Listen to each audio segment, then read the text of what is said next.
Hello everyone, कैसे हो आप सभी लोग। एक अच्छी खबर आप सभी लोगों के लिए।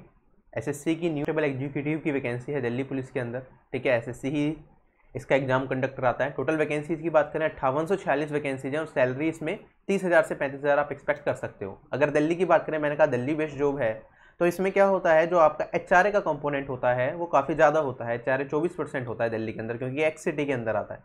बेस पे की बात करूँगा यहाँ पे, इस जॉब का जो है वो 2400 ग्रेड पे है, सॉरी 2000 ग्रेड पे है, लेवल 3 की जॉब है। तो एक एक करके सारी चीज़ें जानेंगे। एजुकेशन क्वालिफिकेशन क्या है, वैकेंसी किस कैटेगरी में कितनी कितनी है, एग्जाम का पैटर्न क्या है, ठीक है, कब फॉर्म फिल कर सकते हो, एग्जाम की डेट क्या होगी, सारी चीज़ें हम यहाँ पे एक एक करके इस वैकेंसी के बारे में जानेंगे। तो शुरू करते हैं। एसएससी का जो ऑफिशियल नोटिफिकेशन है उसे यूज करके ही मैं आपको सारी चीज़ें बताऊंगा, और आप लोगों से भी रिक्वेस्ट करूंगा कि अगर आप इस फॉर्म को भर रहे हो तो एक बार नोटिफिकेशन खुद भी जरूर रीड कर लेना, जिससे कि सारी चीज़ें डबल चेक भी हो जाएं और आप कोई गलती ना करो फॉर्म फिल करने में। ठीक है, ये आज है 1 तारीख, अभी सुबह ही आया है इसका नोटिफिकेशन, और इसके बारे में सारी चीज़ें देख लेते हैं एक बार। अगर हम डेट की बात करें तो आप आज से लेके अगले महीने की 7 तारीख तक इस फॉर्म को भर सकते हो। ठीक है, जो आपका एग्जाम कंडक्ट कराया जाएगा वो 27 नवंबर से लेकर 14 दिसंबर के बीच में कंडक्ट कराया जाएगा। तो मुझे लग रहा है काफ़ी ज़्यादा एप्लीकेशन इस फॉर्म के लिए आने वाली हैं, और आप लोग जब भी जरूर अप्लाई करें, क्योंकि इसका फ़ायदा ये भी है, जो एग्ज़ाम है ये 12th पास के लिए, मतलब जिन लोगों ने 12th कर लिया वो सभी लोग भर सकते हैं। जैसे सीएचएसएल का एग्जाम होता है, उसमें भी हमने देखा कि 40 लाख के आसपास एप्लीकेशंस आती हैं, 40 लाख लोग अपीयर होते हैं। ठीक है, 40 लाख लोग फॉर्म भरेंगे, अपीयर शायद 20 लाख के आसपास होते हैं, 50% का रेशियो रहता है जनरली। तो इसमें भी आप देख सकते हो अच्छा स्टार्ट, 20 लाख के आसपास एप्लीकेशन फिल की जा सकती हैं। ठीक है, अगर हम बात करें यहाँ पे दिल्ली पुलिस के द्वारा ये वैकेंसीज दी जाती हैं, इसके ये कुछ चीज़ें हैं। पहले आपका कंप्यूटर बेस्ड एग्जामिनेशन होगा, बाद में physical endurance test, physical measurement test होगा, उसके बाद आपका मेडिकल होगा, और उसके बाद आपको ज्वाइनिंग दे दी जाएगी। ठीक है, तो एक एक करके सारी चीज़ें स्टार्ट करते हैं। हमने कहा पे स्केल की बात करी, लेवल 3 की जॉब है, 2000 ग्रेड पे है। टोटल वैकेंसीज आप देख लो, यहाँ पे वैकेंसीज 5846 वैकेंसीज हैं, जिसमें हर कैटेगरी के आपको वैकेंसी दिख जाएंगी, UR, EWS, OBC, SC, ST. ठीक है, और यहाँ पे आप देखोगे टोटल यूआर कैटेगरी से आपकी 2801 वैकेंसीज हैं। ठीक है, यहाँ पे मेल की है, एक्स सर्विसमैन के लिए हैं। अगर ये बात करें कांस्टेबल, ये फीमेल की वैकेंसीज हैं। इस तरह से चल रही हैं सारी की सारी चीज़ें। नेक्स्ट पार्ट पे चलते हैं। एज रिलैक्सेशन भी मिलता है, एससी एसटी कैटेगरी को 5 साल का एज रिलैक्सेशन मिलेगा, ओबीसी कैटेगरी को 3 साल का, और अदर कैटेगरी को जनरली 5 साल का, 10 साल का, अलग अलग है। ठीक है, एससी एसटी कैटेगरी का मेन 5 साल का है, ओबीसी कैटेगरी का 3 साल का है। एज लिमिट जो है इस पोस्ट के लिए वो आपकी 18 से 25 साल है, और जो आपकी एज देखी जाएगी वो कब की देखी जाएगी, वो देखी जाएगी 1/7/2020 से। ठीक है, 1 अगस्त से आपकी एज देखी जाएगी। आगे बढ़ते हैं।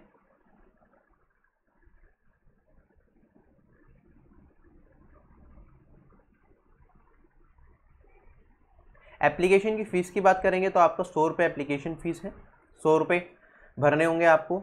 अगर आप एससी एसटी कैटेगरी से बिलोंग करते हो, या फिर आप वीमेन कैंडिडेट हो, या फिर एक्स सर्विसमैन हो, तो आपको कोई भी फ़ीस पे यहाँ पे नहीं करनी। ठीक, ये यूआर कैटेगरी या ओबीसी कैटेगरी और ईडब्ल्यूएस कैटेगरी के लिए 100 रुपये फ़ीस है। आगे बढ़ते हैं। अच्छा, कंप्यूटर बेस्ड एग्जामिनेशन की बात करें, जो आपका एग्जामिनेशन कंडक्ट कराया जाएगा, इसमें 4 सेक्शन होंगे। टोटल आपका जो पेपर होगा ना वो 90 मिनट का होगा। 4 सेक्शन में जनरल अवेयरनेस आ जाएगा, करंट अफेयर्स आ जाएंगे आपके। ठीक है, आपका रीजनिंग आ जाएगा, न्यूमेरिकल एबिलिटी आ जाएगा, और computer fundamentals, MS Office, MS Word, communication, internet, W and web browsers आ जाएगा। बेसिक कंप्यूटर की नॉलेज बेसिकली यहाँ पे चेक की जा रही है। आप देखोगे जनरल नॉलेज की वेटेज यहाँ पे सबसे ज़्यादा है, 50 नंबर के जनरल नॉलेज है। 50 क्वेश्चन 50 नंबर के, एक क्वेश्चन 1 नंबर का, सही करने पे 1 नंबर मिलेगा। नेगेटिव मार्किंग भी होगी, जैसे एसएससी, सीपीओ, सीजीएल, सीएचएसएल में होती है 1/4 की, मतलब 0.25 मार्क्स डिडक्ट कर दिए जाएंगे अगर आपने गलत आंसर मार्क करा। टोटल क्वेश्चंस की बात करें, आप देखोगे 50 क्वेश्चन तो आपके जनरल अवेयरनेस के हो गए, 25 क्वेश्चन रीजनिंग के, 10-15 क्वेश्चन न्यूमेरिकल एबिलिटी के, मतलब क्वांट सेक्शन के, और अगर हम बात करेंगे 10 क्वेश्चन आपके कंप्यूटर से रिलेटेड हो गए। तो टोटल 100 क्वेश्चन है। 100 क्वेश्चन करने के लिए 90 मिनट दी जा रही है, तो टाइम तो बहुत ज़्यादा दिया जा रहा है, आराम से आप कर सकते हो 100 क्वेश्चन 90 मिनट के अंदर। टाइम का इशू आपको नहीं आएगा। तो क्वांट सेक्शन के यहाँ पे या रीजनिंग सेक्शन की आपको ज़्यादा चिंता करने की जरूरत नहीं है। यहाँ पे मेन फोकस आपको जनरल अवेयरनेस पे होना चाहिए, क्योंकि टाइम ज़्यादा होता है तो क्वांट्स के क्वेश्चन हम कर ही लेते हैं अगर हमारे बेसिक क्लियर हो। ठीक है, तो टाइम का इशू यहाँ पे नहीं है। तो इन दोनों सेक्शन में आप ज़्यादा टाइम मत लगाना। ठीक है, आपके बेसिक्स ठीक है तो आप कर लोगे। मेन जो फोकस आपका होगा जनरल अवेयरनेस पे होगा इस पेपर की तैयारी करने के लिए, और कंप्यूटर्स पे होगा। ठीक, तो 100 क्वेश्चन है, 90 मिनट में है। डेफिनेटली आप कर सकते हो।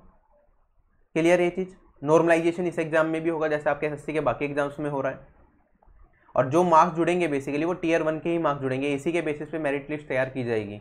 ठीक है, तो कोई और पेपर नहीं है जिसके मार्क्स हैं। बाकी जो आपका फिजिकल होगा, स्टैंडर्ड टेस्ट होगा, फिजिकल इंड्योरेंस टेस्ट होगा, मेडिकल होगा, वो सब आपको क्वालिफाई करने पड़ेंगे, उसके कोई मार्क्स नहीं है। तो आपको टारगेट यही होना चाहिए कि 100 में से मैक्सिमम स्कोर करना है, जिससे कि हम ये जॉब एक बार की में ले पाएँ। ठीक। अच्छा, यहाँ पे जनरल नॉलेज करंट अफेयर्स का सिलेबस दे रखा है। ठीक है, आपकी बेसिकली जनरल अवेयरनेस चेक की जाएगी। बाकी जो सारी की चीज़ें होती हैं आपकी, जैसे स्पोर्ट्स से related, history, culture, geography, Indian polity, Indian constitution, scientific research, ठीक है, इन सब चीज़ों से क्वेश्चंस पूछे जाएंगे। राइट, तो जनरल अवेयरनेस नॉर्मल जैसा आपका होता है वैसे ही है। और अगर हम बात करें यहाँ पे रीजनिंग की, तो रीजनिंग का सिलेबस आप यहाँ से देख सकते हो। नॉर्मल चीज़ें जो आपके एसएससी एग्जाम में रहती हैं वैसे ही रीजनिंग की चीज़ें यहाँ पे भी हैं। लेकिन न्यूमेरिकल एबिलिटी की बात करें, न्यूमेरिकल एबिलिटी अगर आप देखोगे यहाँ पे आपका नंबर सिस्टम चैप्टर है, whole number, decimal, fraction, relationship between numbers, fundamental arithmetic operations, percentage ratio, averages, interest, profit and loss, discount, mensuration, time, speed and distance, ratio, time and work. आप यहाँ पे देखोगे अलग से अलजेब्रा मेंशन नहीं है, trigonometry यहाँ पे मेंशन नहीं है, और यहाँ पे आपका ज्योमेट्री भी मेंशन नहीं है। ठीक है, मेंसुरेशन वाला पार्ट थोड़ा दे रखा है। तो मेरे हिसाब से यहाँ पे आपका बेसिकली क्या है, न्यूमेरिकल एबिलिटी वैसे भी वेटेज कम है, सिर्फ 15 ही क्वेश्चन है, लेकिन उसमें क्या है, सिर्फ अर्थमेटिक सेक्शन यहाँ पे पूछा जाएगा। मेन चीज़ें अर्थमेटिक से होंगी, हो सकता है 15 में से 10 से 12 क्वेश्चन अर्थमेटिक के हो, 1-2 क्वेश्चन आपको मेंसुरेशन के मिले। मेंसुरेशन के जो क्वेश्चन आएंगे उसकी टेंशन मत लेना, बिल्कुल ईजी क्वेश्चन आएंगे, फॉर्मूला बेस्ड, जो इस फॉर्म को देख के लग रहा है। ठीक है, और अगर हम बात करेंगे, ये हो गया हमारा मेंसुरेशन। बाकी नंबर सिस्टम चैप्टर और कर लेना, नंबर सिस्टम चैप्टर इंपॉर्टेंट है इस एग्जाम के लिए। ठीक है, तो अलजेब्रा, ट्रिग्नोमेट्री, ज्योमेट्री में बहुत ज़्यादा टाइम वेस्ट नहीं करना है, इनसे क्वेश्चन। अलजेब्रा भी मेंशन नहीं है सिलेबस में, ट्रिग्नोमेट्री भी मेंशन नहीं है, और ज्योमेट्री में भी अलग से मेंशन नहीं कर रखा, सिर्फ मेंसुरेशन मेंशन कर रखा है। तो मेंसुरेशन के सिंपल फॉर्मूला बेस्ड क्वेश्चन ही आने चाहिए। तो इन ज़्यादा सेक्शंस की आपको बहुत ज़्यादा जरूरत नहीं, एडवांस में बहुत ज़्यादा नहीं पूछी जाएगी आपके एग्जाम में। Computer fundamentals, MS Excel, MS Word, communication, इनकी बेसिक नॉलेज आपको होनी चाहिए। सिलेबस यहाँ पे लिख रखा है, एक बार देख लो आप। तो बेसिक चीज़ें करोगे, 10 नंबर का है, तो आप यहाँ से कर सकते हो। उसके बाद physical interest test and physical measurement test होगा आपका, और उसके बाद क्या होगा, आपका मेडिकल होगा। फिजिकल इंटरेस्ट टेस्ट देख लेते हैं, मेल कैटेगरी के लिए क्या क्या है।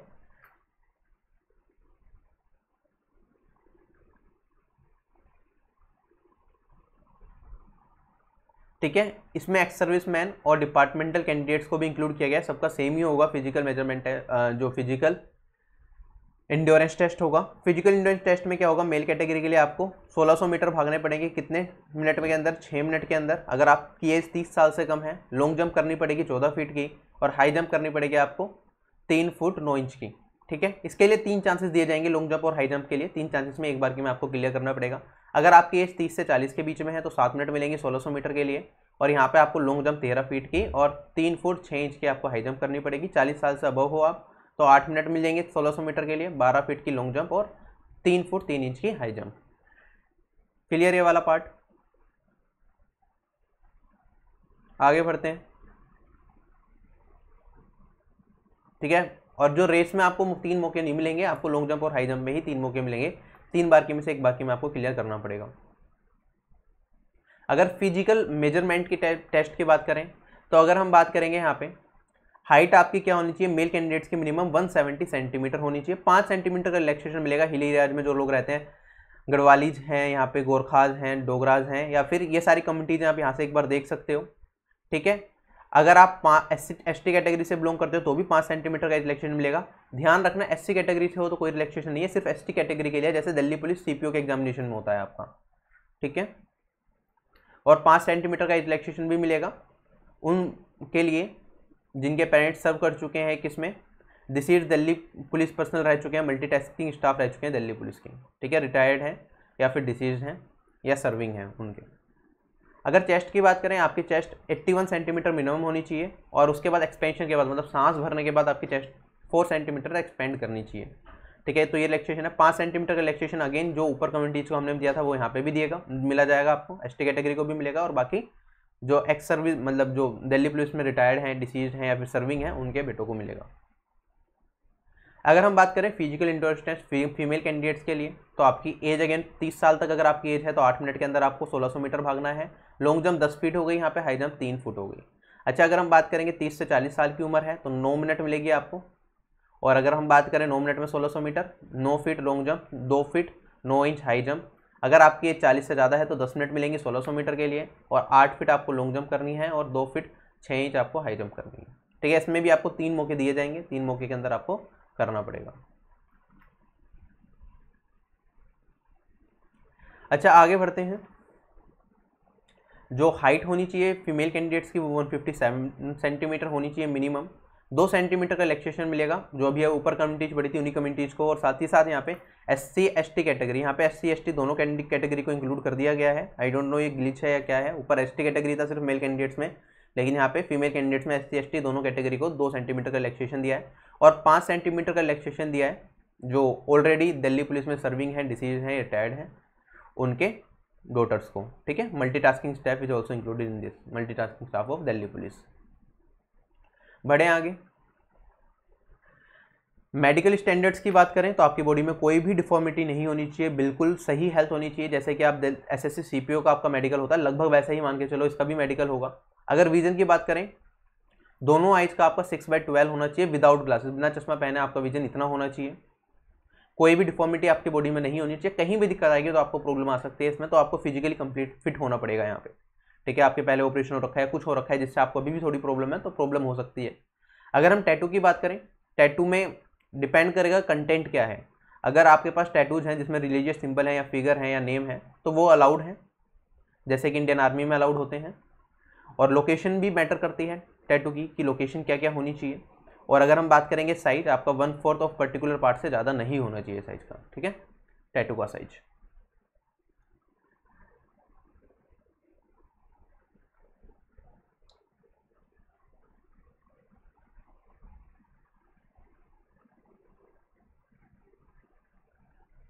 अच्छा, एलिजिबिलिटी की बात करें अगर हम यहाँ पे, एसेंशियल क्वालिफिकेशन है जो आपकी देखी जाएगी, वो देखी जाएगी आपकी 7/9/2020 से। मतलब जो लास्ट डेट है आपकी फॉर्म भरने की, वो वाली डेट पे देखा जाएगा कि आपकी जो 12th क्लास है वो पूरी हो चुकी है नहीं हो चुकी है।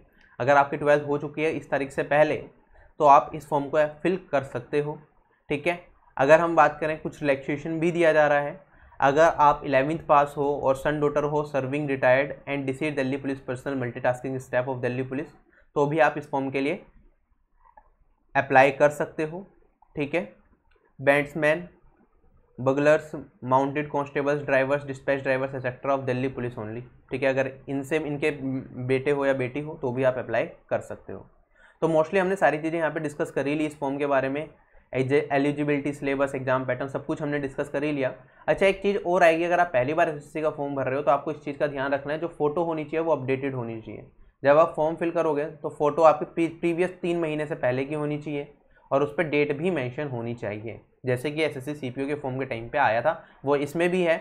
अगर आपने पिछले 3 महीने में SSC की वेबसाइट पे जाके अपनी फ़ोटो चेंज नहीं करी है, जिसके अंदर आपकी डेट भी मेंशन होनी चाहिए, तो आप चेंज्ड फ़ोटो के साथ ही इस फॉर्म को फिल करना। ठीक है, जिनका नया रजिस्ट्रेशन है वो जब फोटो अपलोड करेंगे तो वो नई फ़ोटो ही अपडेट करेंगे। जिनका पुराना रजिस्ट्रेशन भी है तो आप फ़ोटो चेंज करके करोगे तो मेरे हिसाब से ज़्यादा बेटर रहेगा। आप अपनी फ़ोटो पहले चेंज कर लेना और उसके बाद फॉर्म को फिल करना, क्योंकि एक बार फॉर्म फिल कर दिया तो फिर फ़ोटो चेंज नहीं होगी। अप्लाई करने से पहले एक बार फ़ोटो चेंज कर लेना। अगर आपने रिसेंटली SSC CPO का फॉर्म फिल करा था जिसमें आपने फ़ोटो चेंज करके लगाई थी, तो अभी 3 महीने नहीं हुए हैं, अगर 3 महीने नहीं हुए हैं तो सेम फ़ोटो को भी आप यूज कर सकते हो। ठीक है, तो डेट्स इट, सारी चीज़ें हमने डिस्कस कर ही ली। तो फिलहाल इस वीडियो में मैं आपसे यहीं विदा लेता हूँ। जल्दी मिलेंगे नई वीडियो में, तब तक के लिए बाय बाय, टेक केयर, आपका दिन शुभ हो। जय हिंद।